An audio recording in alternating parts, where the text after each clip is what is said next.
Abdullah bin Abbas menyampaikan kepada Nabi SAW, mengatakan, kira-kira seperti apa sih balasan jasa seorang anak kepada orang tuanya?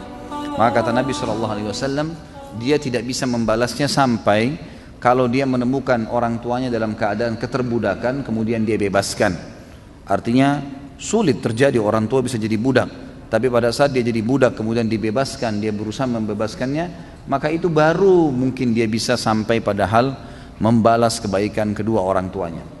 Ulama sepakat semua ahli sunnah wal jamaah, tidak ada khilaf di antara mereka tentang wajibnya bakti dengan orang tua, walaupun orang tuanya itu dasarnya tidak berbuat baik dengan si anak. Karena tidak ada perbuatan buruk dibalas dengan perbuatan buruk, karena semua perbuatan buruk akan dibalas oleh Allah Subhanahu wa taala dengan ancaman, dengan hukuman. Jadi jangan sampai karena orang tua kita dulu tidak ngurus, ibu kita membuang kita misalnya, atau ayah kita tidak memberikan nafkah, meninggalkan begitu saja, maka pada saat si anak ini misal dibesarkan oleh seseorang, kemudian dia bertemu dengan orang tuanya setelah itu, tetap saja walaupun dibuang dari kecil, dia tidak gugur darinya hukum bakti. Walaupun orang tuanya itu jahat, walaupun dia temui orang tuanya itu pemabuk, ibunya pezina, tetap saja dia harus berbakti. Jadi tidak gugur hukum bakti, apalagi kalau dasarnya orang tuanya mengurusi dari kecil. Ini lebih luar biasa lagi. Ini lebih luar biasa lagi. Seseorang datang kepada Hasan Basri rahimahullah lalu berkata, saya memiliki seorang ayah. Ayah saya sudah sangat tua, terbaring di ranjang, stroke, satu badan semua nggak bisa bergerak. Sampai akhirnya, buang air besar, buang air kecil di atas ranjangnya, dan saya menampung dengan kedua telapak tangan saya kencingnya, buang air besarnya, kemudian saya mencuci tangan saya tanpa merasa jijik sedikit pun. Saya sudah melakukan itu selama 10 tahun. Pertanyaannya, apakah saya sudah membalas jasa ayah saya? Maka jawaban Hasan rahimahullah, belum sama sekali. Sama sekali belum. Lalu kata orang itu, saya bersihkan kotoran ayah saya, tidak merasa jijik setiap hari selama 10 tahun. Lalu anda bilang saya belum membalas kebaikan ayah saya? Kata Hasan Basri, belum. Karena dulu waktu kamu masih kecil, kalau ayahmu membersihkan kotoranmu, dia berharap dan terus berdoa kepada Allah agar kamu menjadi tokoh masyarakat, menjadi orang yang sukses. Kalau kamu sekarang melakukannya, kamu hanya melakukannya karena merasa itu adalah sebuah perintah, dan akhirnya kamu berharap kapan dia meninggal dan berhenti tugasmu itu. Berbeda niat antara orang tua dengan anak. Orang tua memiliki rasa sayang yang luar biasa kepada anaknya dan tidak bisa dibandingkan dengan sayang anak kepada orang tuanya. Orang tua kalau marah dengan anaknya, marahnya karena sayang. Tapi kalau anak marah dengan orang tua, bisa saja karena haknya atau karena keinginannya belum dipenuhi, bukan justru karena orang tuanya salah. Seperti itulah kurang lebih. Dan berapa banyak kasus-kasus orang yang menjadikan orang tuanya sebagai pintu surga.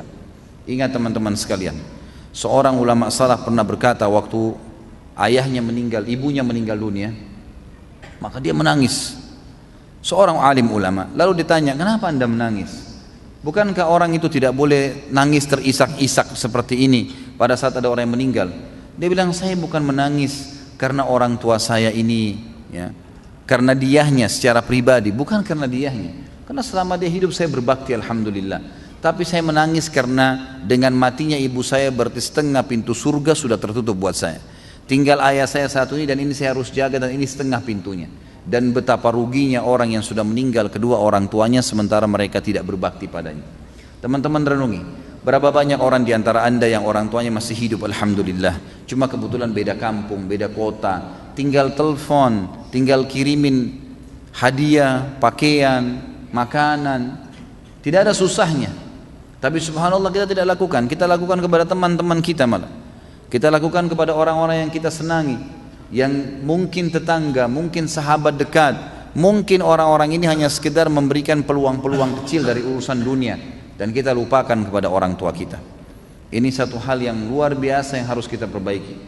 Seorang anak muda di Jeddah sempat tervonis di pengadilan, akan divonis di pengadilan karena banyak indikasi, bukti-bukti kalau dia berbuat salah, padahal dia terzalimi.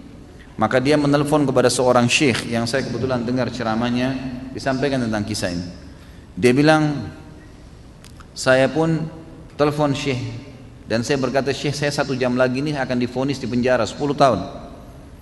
Ini luar biasa dan saya tidak punya bukti.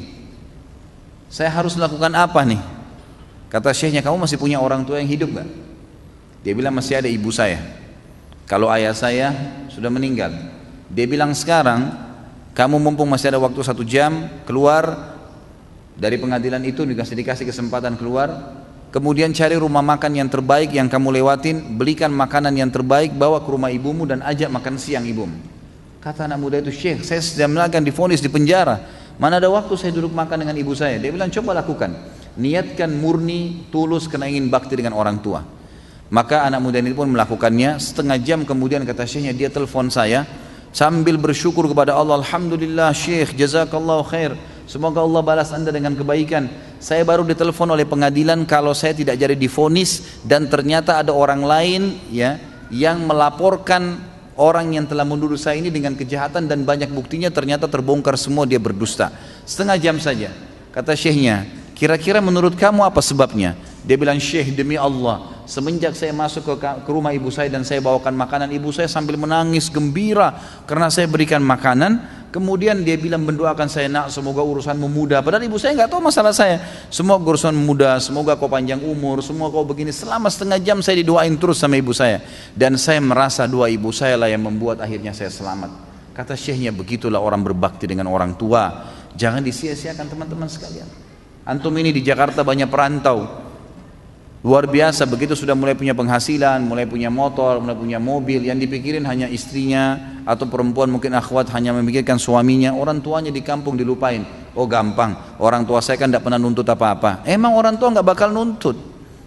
Orang tua yang baik itu tidak akan pernah mau nuntut, walaupun mungkin mereka nggak punya makanan di kampung sana, mereka nggak bakal telepon anaknya, nggak mau susahin. Tapi kitanya harus bisa pengertian. Ada syekh juga, seorang syekh di Jeddah, ini mungkin saya pernah ceritakan kisahnya, saya reviewkan kembali. Beliau lagi khutbah Jumat, dan kebetulan cuplikannya ada di HP saya, dikirim, sangat luar biasa, suaranya Masya Allah, bagus sekali kalau dia mengaji.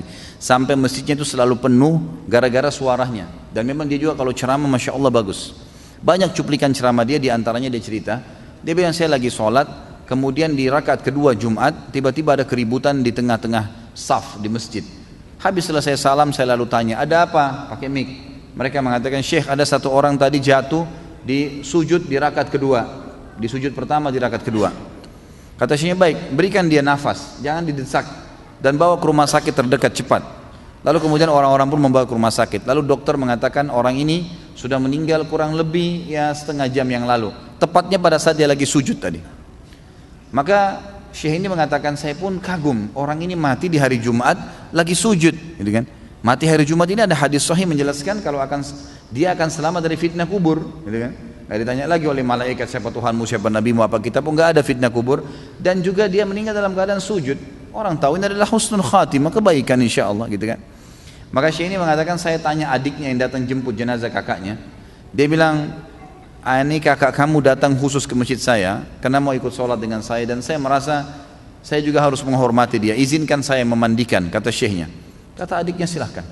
Nah, karena ini laki-laki, maka dikatakan silahkan. Maka syekhnya pun memandikan. Kata syekhnya, di malam azza, di malam takziah pertama, saya lalu mengatakan, saya ingin tanya setelah menyambut tamu segala yang datang, dia tanya sama adiknya, apa sih perbuatan kakak kamu ini sampai Allah tutup dengan kebaikan seperti ini? Kata adiknya, Syekh, kami punya seorang ibu yang tua. Kami punya seorang ibu yang tua. Kami sudah meninggal, dan ibu kami ini, kami selalu berbakti. Semua kami anaknya 6 orang berbakti semua. Tapi kakak saya ini punya ciri khas tersendiri. Dia kalau datang, selalu dia yang paling pertama datang ke rumah ibu kami. Selalu kalau kami datang, kami temukan sudah ada. Kemudian dia yang selalu menyisirkan rambutnya, dia selalu yang menyiapkan samponya, sabunnya, bajunya ditata rapi. Padahal laki-laki, diurus semua. Ibu itu, padahal ibu ini tinggal serumah sendiri, anak-anaknya sudah rumah tangga juga. Tapi tiap hari mereka lakukan itu. Dan kami selalu didahului oleh dia. Sampai hal kecil, sampo dan sabun pun selalu dibelikan sama dia. Dari hal-hal kecil, sisirnya patah sedikit dibelikan yang baru. Selalu rambutnya disisirkan, pakaiannya dirapikan, dia urus benar. Kata syekhnya, pantas Allah tutup dia dengan kebaikan. Pantas Allah tutup dia dengan kebaikan. Teman-teman, jangan sia-siakan waktu. Kalau orang tua masih hidup bakti, sedangkan sudah meninggal saja, kita masih bisa berbakti dengan mereka, dengan mendoakan, dengan bersedekah buat mereka, dengan haji dan umrah. Ya kita lakukan apa yang disunnahkan oleh Nabi SAW, ya kan? Menyambung hubungan dengan orang-orang terdekat, sebagaimana Nabi SAW sudah menekankan kepada kita semua, kalau kedudukan ibu itu diganti setelah meninggal dengan khalah. Khalah itu saudarinya ibu, gitu kan? Dan yang mengganti posisi ayah adalah ammah. Ammah itu paman, gitu kan? Jadi ulama coba memberikan tingkatannya. Orang yang paling layak dibakti setelah orang tua kita meninggal adalah saudarinya ibu, yang dikenal dengan khala. Ini bersamaan derajatnya dengan saudara laki-lakinya ayah. Kemudian datang setelahnya saudara laki-laki ibu bersamaan dengan saudari perempuan ayah. Jadi ini level-level yang semestinya harus kita jaga, sesuai dengan sabda Nabi SAW, al-khalatu bimanzilatil khala itu saudarinya ibu, seperti posisinya ibu itu sendiri.